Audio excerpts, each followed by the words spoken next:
Hey everyone, today I'm going to go over some pre-patch gearing and talents for Blood DKs. The first set I'm going to show you here is just the fun set.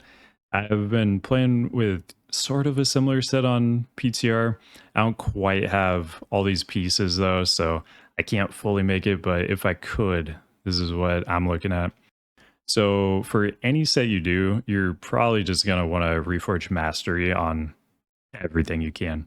Just get as much of that as possible. But for this set, we're also leaning into haste a lot. Haste is going to get our rune regen speed down to be a lot quicker, so we can just spam more abilities. So what I've got in this set, basically haste gemming all over, and then it's pretty much just DPS pieces that have haste on them already too. This is a high damage, but also a high survivability build because you're going to have a lot of mastery.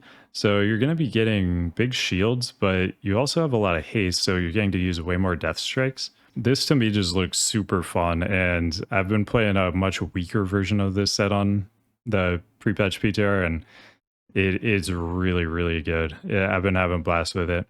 But at the same time, I understand a lot of people don't have all this gear. I mean, I don't even have all this gear. So let's look at another one too. This one is just like all tanky gear that a lot of DKs probably have most or all of this gear. Again, we're going to be going for mastery, reforging on everything. I do have like a couple damage pieces in, like we've got the Winding She, we've got the Ashen Band of Endless Might, we've got Skeleton Lord Circle.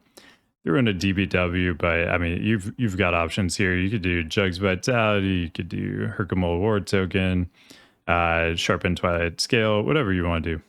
I threw some stam gems in this one, but it would be awesome still just throwing haste gems and everything.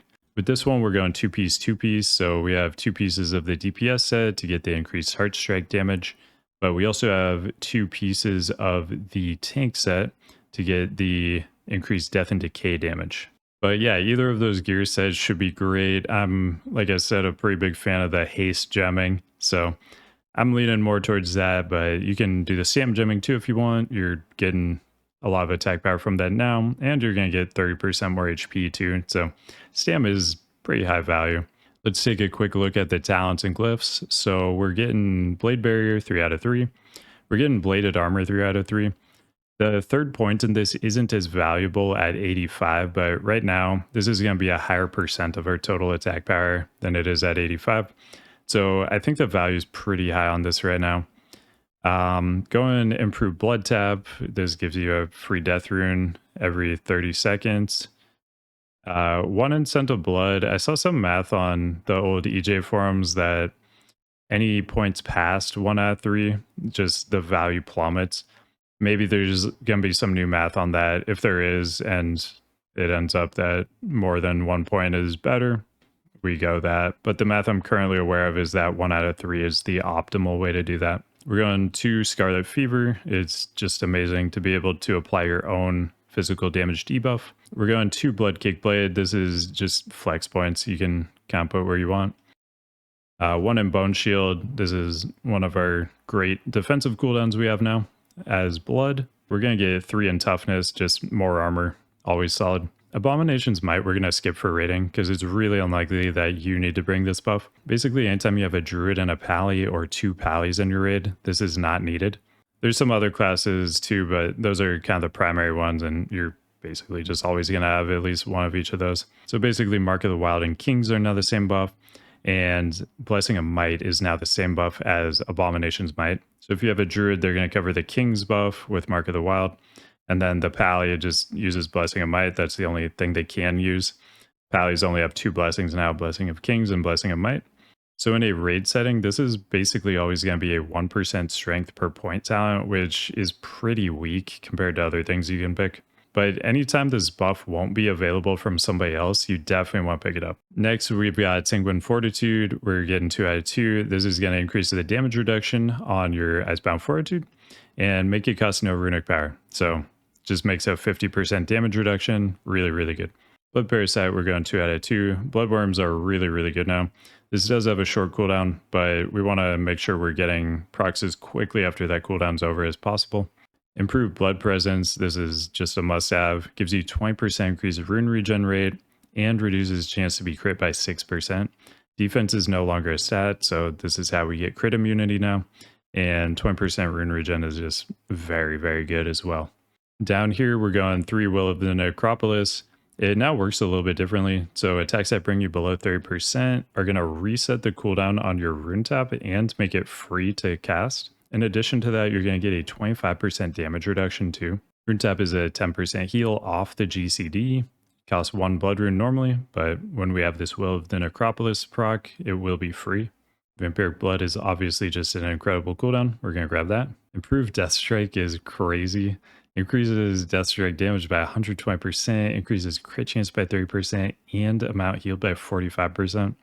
Definitely getting this. This is our main ability, and it makes it even more broken. Crimson Scourge, this is a flex point. You can put this one wherever you want.